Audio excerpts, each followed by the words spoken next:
Este programa é patrocinado pelos amigos e parceiros do Ministério Joyce Meyer. Passar sua vida amargurado, ressentido, irritado e odiando pessoas por causa de alguma coisa que alguém fez com você, praticamente destrói a sua vida.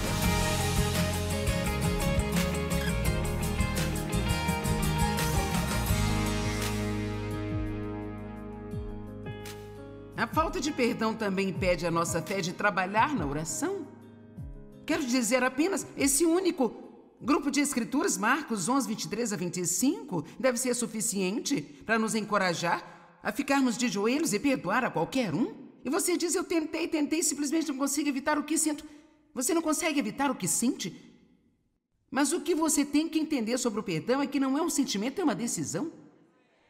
Você não apenas decide perdoar, você ora a Deus para que Ele lhe dê a graça de conseguir fazê-lo. E depois disso, ore pela pessoa. Eu posso te garantir, Deus mostrou-me há muito tempo atrás que se você ora regularmente por uma pessoa, é impossível você continuar odiando esta pessoa. Vamos, você não se convenceu. Se tem alguém por quem você ora regularmente, você pode começar orando zangado, você pode começar fazendo isso pela fé. Mas por fim, se você continuar, Deus de tal forma trabalhará em seu coração e assim você não conseguirá ficar bravo com eles. E muitas pessoas tentam perdoar, mas elas não vão para o próximo passo e oram. Então, o próximo passo, isso está nas Escrituras, perdoe os seus inimigos, ore por eles e abençoe a eles. Você diz, eu não quero que eles sejam abençoados? Bem, eu entendo isso. E eu disse isso a Deus, sabe, eu vou orar pela fé, mas eu estou tendo muita dificuldade em querer abençoá-lo, Senhor. Mas o caso é o seguinte, Deus falou isso ao meu coração. Quando você ora a Deus para abençoar seus inimigos, se alguém que realmente prejudicou você, a primeira coisa com a qual Ele as abençoará é fazendo com que eles vejam o que fizeram e cheguem a um lugar de arrependimento. Então, quando nós oramos a Deus para abençoar alguém, não é necessariamente orar para que eles tenham mais dinheiro ou um emprego melhor, sabe? Nós oramos para que eles sejam restaurados, para ter comunhão com Deus, para que eles vejam o que fizeram e para que façam mudanças no seu estilo de vida. E então deixe-me dar um passo adiante, porque descobri isso muito verdadeiramente na minha vida. A próxima coisa que eu faria, se você tiver alguém que se encaixe na categoria de inimigo, perdoe a eles, ore por eles, ore para que eles sejam abençoados e se eles tiverem uma necessidade. Você está dizendo, não me diga, não. Oh, sim. Então ajude-os. Oh, que doloroso! Você diz, bem, por que eu deveria fazer isso? Porque você é um filho de Deus. E é o que Ele faz. Ele ajuda as pessoas que não merecem. Ele ajuda as pessoas que ignoraram a vida inteira e, quando precisam de ajuda, elas clamam por Ele e Ele as ajuda. E além disso, se alguém realmente te tratou mal, eles sabem o que fizeram. E eles vão ficar totalmente chocados quando você for bom para eles. E o que isso faz então? Isso vai quebrar a dureza dos seus corações e lhes dará a oportunidade de conhecer a Cristo.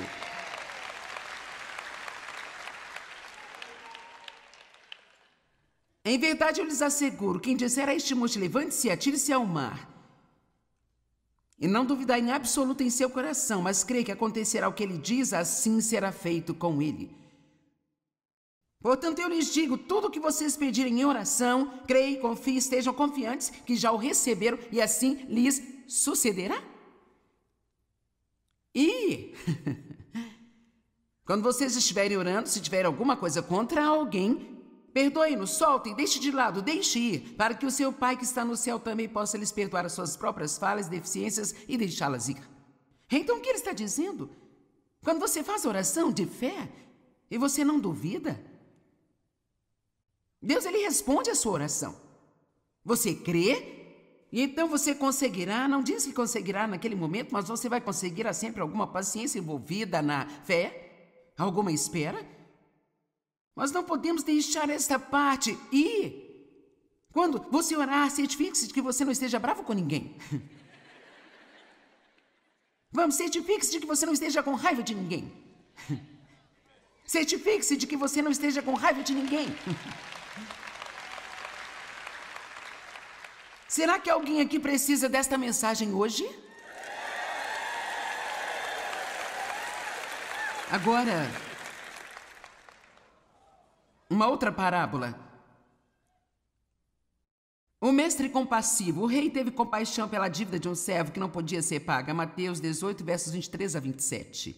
Portanto, o reino dos céus é como um rei humano que desejava acertar contas com seus servos. Quando ele começou o acerto, foi trazido um que ele devia 10.000 talentos, provavelmente 10 milhões de dólares.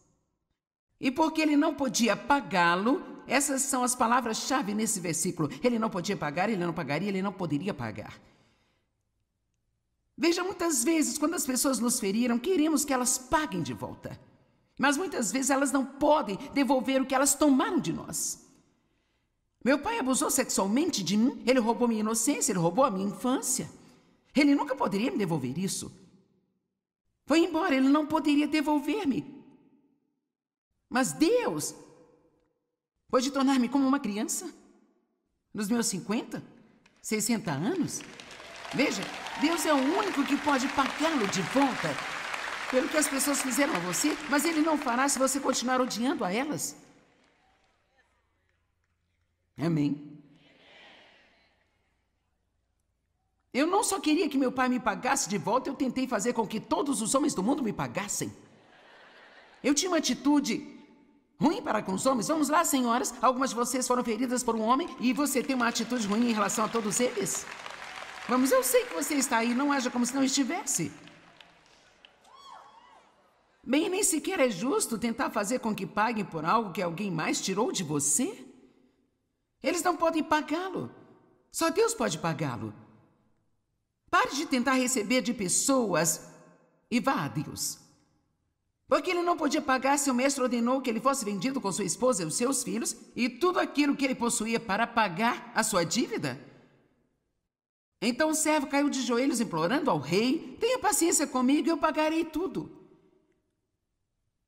E o coração de seu mestre foi movido pela compaixão e ele deixou ir e perdoou, cancelando a dívida. Agora, esta é uma bela história, não é?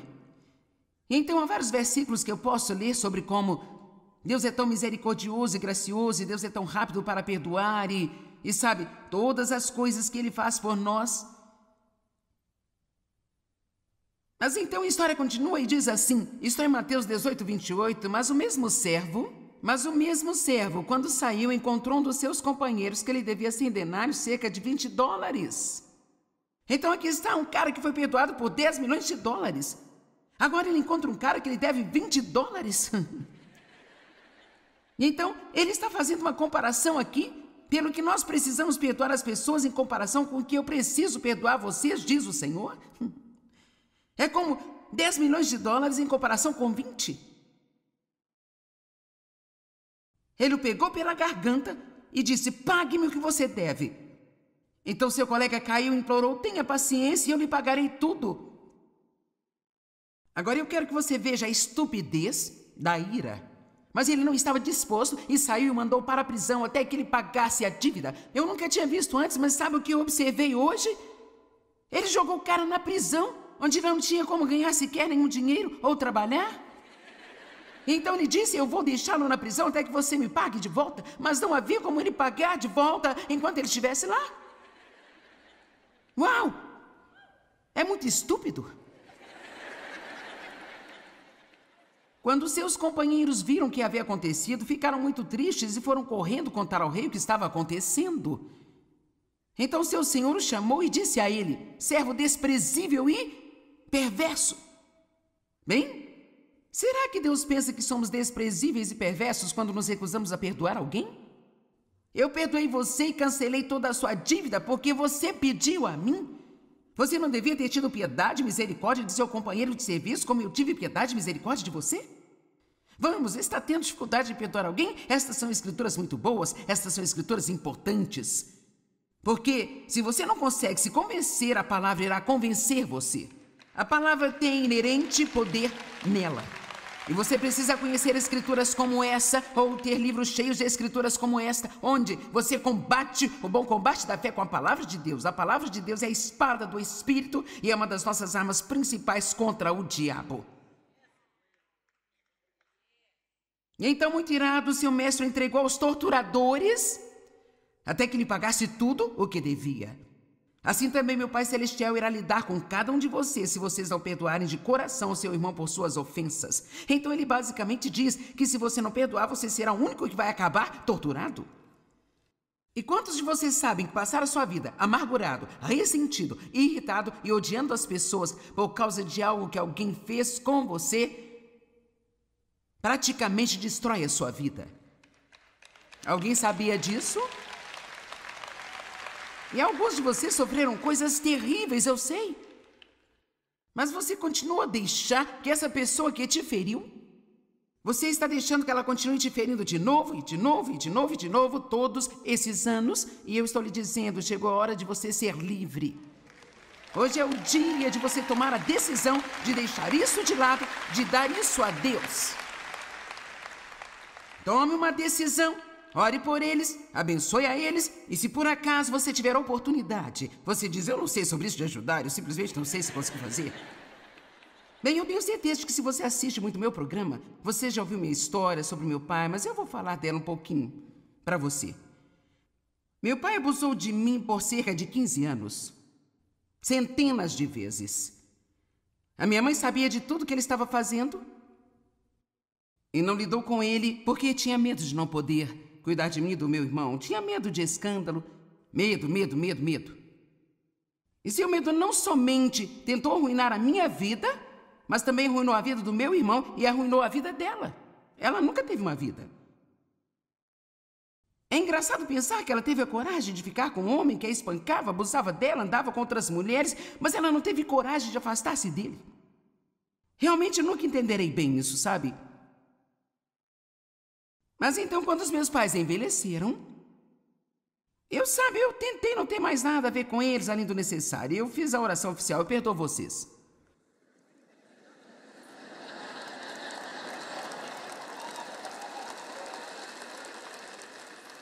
Bem, eu perdoei.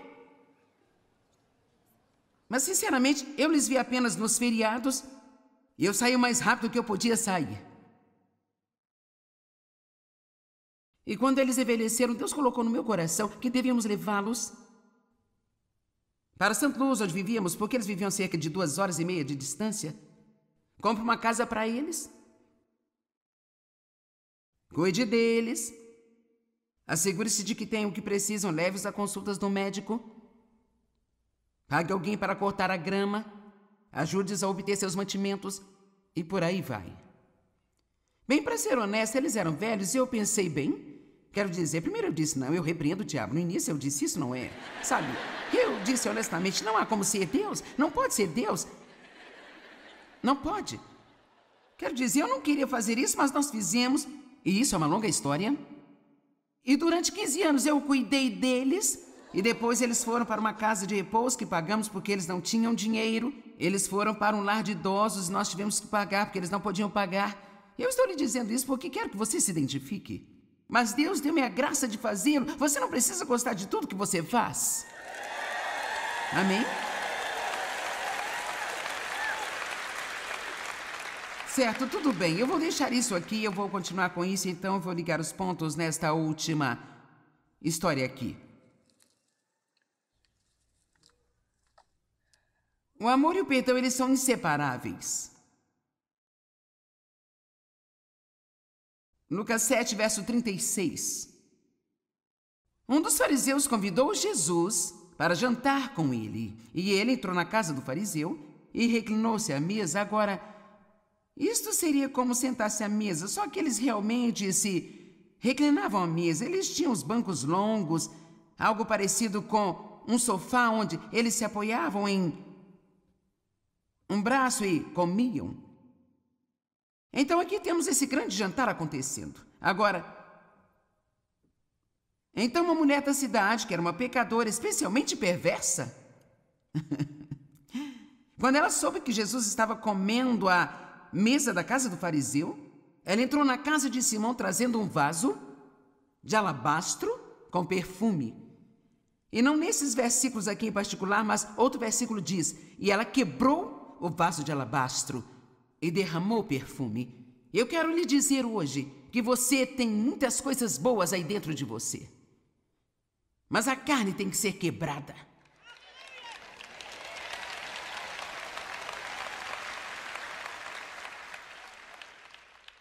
A vontade própria tem que ser quebrada.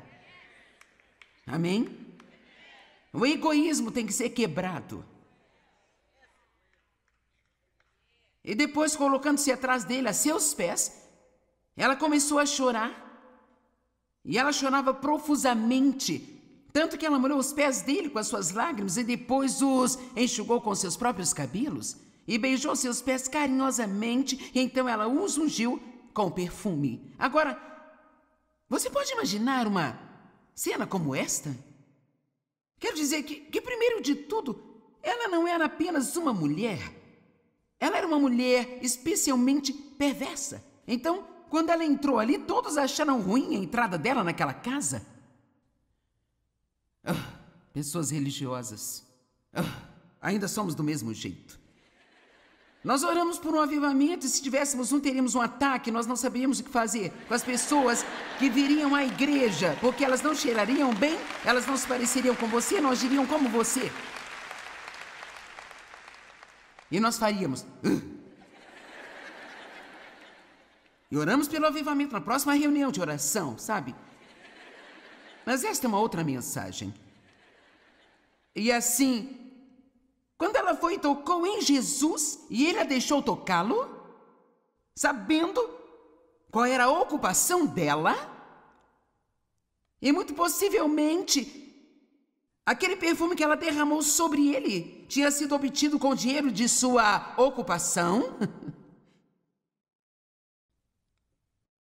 Então, ela soltou os cabelos e começou a enxugar os pés dele com os cabelos dela. Agora, naquela cultura, uma mulher não soltava os seus cabelos. Se ela os soltasse na frente de outra mulher, era motivo para o marido se divorciar dela. Porque aquilo era visto como sendo um ato sexual muito obsceno, deixar o cabelo solto em público. Então, esta mulher aqui, ela está feliz, ela está tão entusiasmada com Jesus, ela não se importa com o que pensem dela. Ela solta os cabelos, ela chora, ela beija os seus pés, ela quebra o seu perfume, ela derrama sobre ele. Ela não se importava com o que pensavam, ela não se importava com o que tinha acontecido com ela. Sabe por quê? Ela estava apaixonada por Jesus.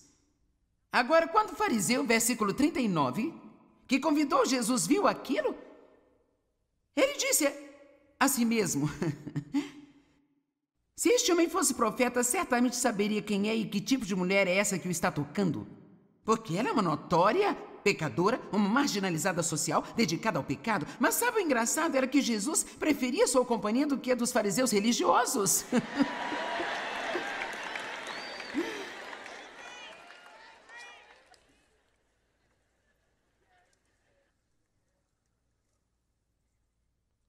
Ela parecia sobrecarregada de emoção, não se importando com o que pensavam dela. Próximo versículo. E aqui está a parábola dos 2 devedores. E Jesus, conhecendo os pensamentos de Simão, disse-lhe: Simão, eu tenho algo a lhe dizer. Ele respondeu: diga-me, mestre. Agora, se ele está dizendo algo a Simão, ele está nos dizendo aqui hoje também. Um certo credor tinha 2 devedores. Um lhe devia 500 denários e o outro devia 50. Como eles não tinham meios de lhe pagar, ele livremente perdoou os 2. Agora, qual deles o amará mais? E Simão respondeu: bem, suponho que aquele a quem foi perdoada a dívida maior. E Jesus disse a ele: você julgou bem, Simão. Em seguida, virando-se para a mulher, visualize essa cena. Em seguida, virando-se para a mulher, ele disse para Simão: vê essa mulher? Quando eu entrei em sua casa, você não me deu água para os meus pés. O que era um insulto naqueles dias, porque eles usavam sandálias, as estradas não eram pavimentadas, e essa é uma das coisas que você sempre fazia para um convidado, e especialmente se você o honrava, então você colocava alguém para lavar os seus pés. Ele nem lhe oferecera água. Mas ela Molhou os meus pés com suas lágrimas e os enxugou com seus cabelos. Você não me saudou com um beijo, mas essa mulher, no momento em que eu entrei, não cessou de insistentemente beijar os meus pés. Você não ungiu a minha cabeça nem mesmo com um óleo barato e comum? Isso era algo que faziam naquela época por causa do calor, porque isso era refrescante. Mas ela ungiu os meus pés com caro e raro perfume. Por isso eu lhes digo, os seus pecados são muitos. E mesmo sendo muito como são, lhes são perdoados.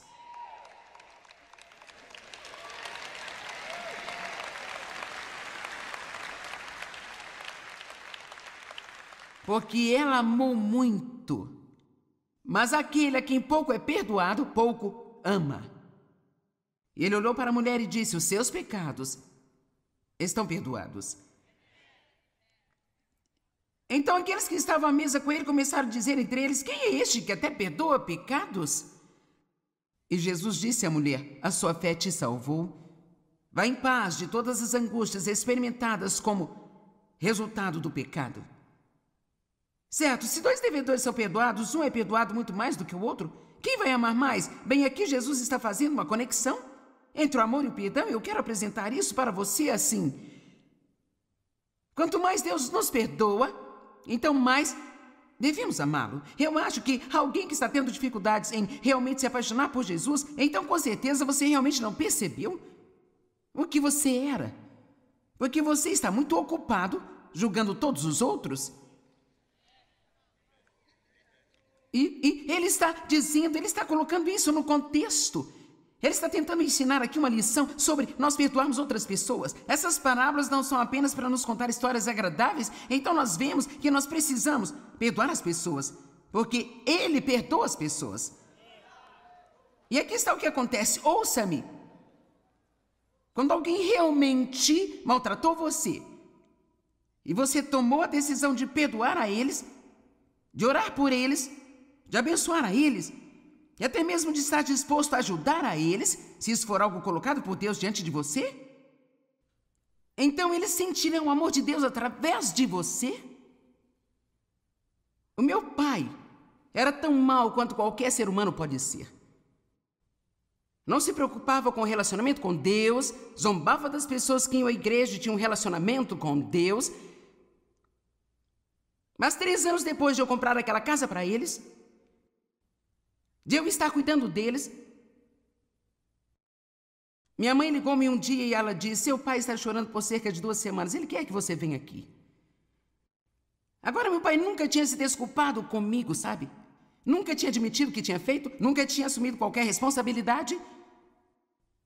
E quando eu entrei naquela casa, é claro, na época ele estava realmente paralisado e se movia muito pouco, ele estava chorando. Ele disse, eu quero lhe dizer que sinto muito pelo que eu fiz com você quando você era pequena.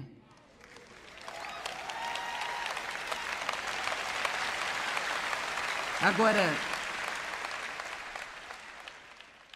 ele se desculpou com Dave. Ele disse, a maioria dos homens terem me matado, tudo que você fez foi amar-me.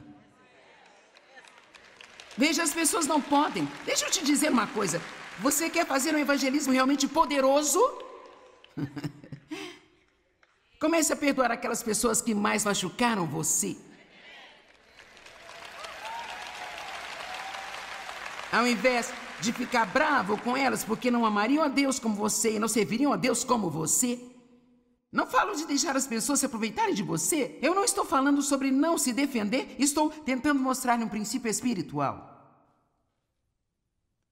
Eu perguntei se ele queria ser salvo. Fiz a oração de salvação com ele. Ele me pediu para ser batizado, e então 10 dias depois eu batizei a ele. Quando ele saiu da fonte batismal, nós o levamos para uma pequena igreja no centro da cidade chamada de Dream Center, em St. Louis, que havíamos começado há cerca de 16 ou 17 anos, e então ali nós fizemos o batismo, e assim, quando ele saiu da fonte batismal, eu vi algo que eu nunca pensei que iria ver em toda a minha vida. Ele saiu andando. Louvado seja Deus! Louvado seja Deus!